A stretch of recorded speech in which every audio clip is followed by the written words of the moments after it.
Nobody taught you how to be funny. You either are or you aren't. That's what most people quietly believe, even if they'd never say it out loud. And that belief has probably stopped you from even trying. Because why practice something you think is genetic? Here's the problem. It's completely wrong. Humor isn't a personality trait you're born with. It's a cognitive skill, a communication tool. And the people you think are naturally funny aren't operating on talent. They're running a mental process most people never learn to see. That process is what this is actually about. Not jokes, not stand-up routines. The mechanics, the why behind what makes your brain laugh, and how anyone, including you, can deliberately learn to use them. But before we get to how humor works in practice, there's one thing you need to understand first. Something about where laughter actually comes from. Because once you see it, every joke you've ever heard is going to make a different kind of sense. About 165 million years ago, your ancestors were small, warm-blooded animals trying not to get eaten. And they made sounds, involuntary, social sounds, to signal to their group that a perceived threat turned out to be harmless. That's it. That's the origin story. Laughter, in its most primitive form, was a relief signal, a false alarm notification. The brain spikes an alarm, the threat resolves, and the release comes out as a vocalization. Which is why, at a neurological level, a joke and a near-miss car accident are triggering the same fundamental process. Your brain builds up tension, then it releases it. And the gap between expectation and reality is exactly where every single joke in human history lives. Psychologists have a name for this: the incongruity resolution theory. You set up a pattern, you violate it, the brain scrambles to make sense of it, and the resolution comes as laughter. It's why the setup of a joke matters more than the punchline. The punchline doesn't create the laugh, it just unlocks the tension the setup already built. Remove the setup, and the punchline is just a sentence. Remove the punchline, and the setup is just a story with a weird ending. Timing is the bridge between them, and timing is nothing mystical. It's the precise moment when the brain has built maximum tension, but hasn't yet resolved it on its own. And that, right there, is why some jokes die in silence. Not because they weren't clever, because the timing was off.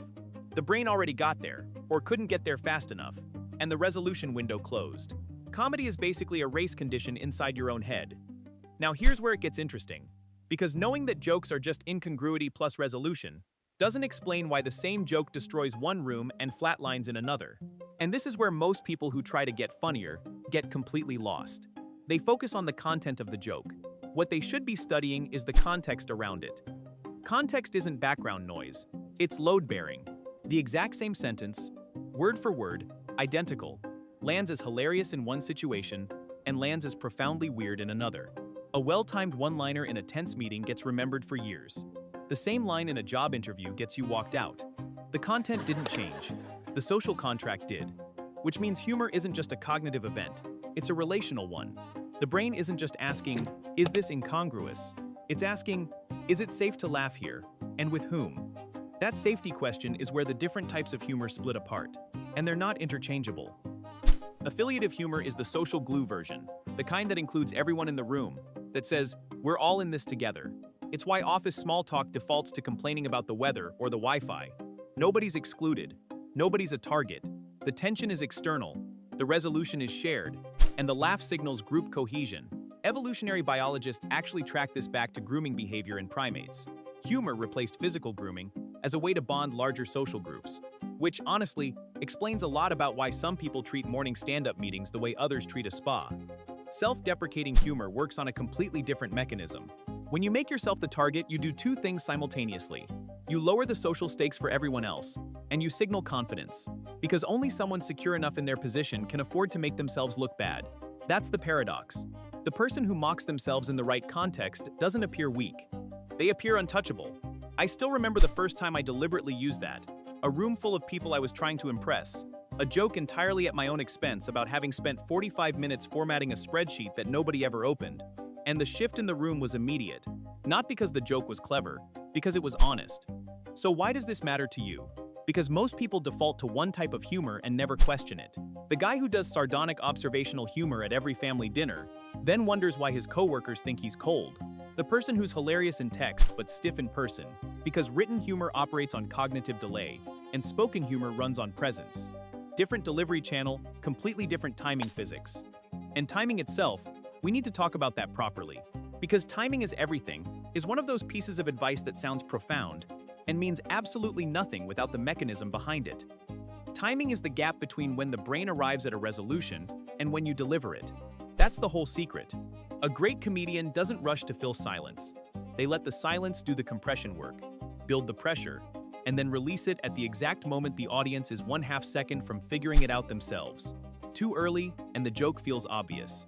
Too late, and the brain already resolved the tension on its own, and the laugh is gone. You missed the window by 2 seconds, and now there's just a room full of people smiling politely and checking their phones. That window, and this is the part that almost nobody talks about, is trainable. Research into stand-up comedians shows that experienced performers have remarkably consistent timing structures across repeated performances of the same material, varying by under 300 milliseconds on key beats. They're not guessing. They've run the pattern so many times that the timing becomes encoded, which means natural timing is really just practice timing that no longer looks like practice. Funny isn't a gift, it's a rep count. Now here's the real twist, and it reframes everything before it. The biggest obstacle to humor isn't lack of creativity. It isn't bad delivery. It's status anxiety, the fear of not landing. Because a joke attempted is a social risk taken. And most people, the moment they sense that risk, pull the punchline, soften the edge, add a disclaimer, explain the joke before they tell it. And explaining a joke is the only guaranteed way to kill it. Every time, without exception. The joke dies the moment you stop trusting the other person to get there. Humor requires confidence, not because confident people are funnier, but because confidence is what lets the joke stay sharp instead of getting sanded down to nothing before it even leaves your mouth. So imagine someone deciding today that they want to actually get funnier. They wouldn't start by memorizing jokes. They'd start by noticing patterns. The 3 situations at work this week that had absurdity buried in them, that everyone felt but nobody named. They'd say the thing. They'd see what lands. They'd adjust. Not the content. The calibration. Reading the room faster, trusting the gap longer, pulling back when the context says pull back, and leaning in when it's safe to lean in. That's the whole curriculum. Pattern recognition, execution, iteration. The same loop behind every other learnable skill, just applied to the most human thing we do. Being funny is not about being someone else. It's about being more precisely yourself, and then trusting that version enough not to flinch.